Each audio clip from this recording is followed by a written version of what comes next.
حضرت ابو ہریرہ رضی اللہ تعالیٰ عنہ سے روایت ہے، انہوں نے فرمایا کہ ایک دفعہ ہم نبی کریم صلی اللہ علیہ وسلم کے پاس بیٹھے تھے کہ اتنے میں ایک شخص نے آ کر عرض کیا، اللہ کے رسول میں برباد ہو گیا ہوں۔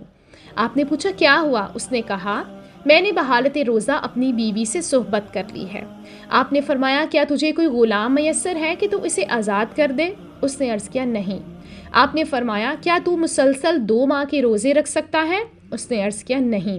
آپ نے فرمایا، کیا تو 60 مسکینوں کو کھانا کھلا سکتا ہے؟ اس نے عرض کیا، نہیں۔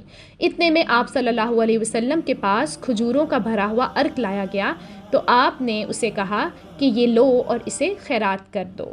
یعنی جو آدمی جان بوجھ کر روزہ توڑ دے، اس کے لیے کفارہ یہ ہے کہ وہ ایک غلام آزاد کرے، اگر یہ طاقت نہ ہو تو 2 ماہ کے مسلسل روزے رکھے، اگر یہ بھی نہ ہو تو 60 مسکینوں کو کھانا کھلائے۔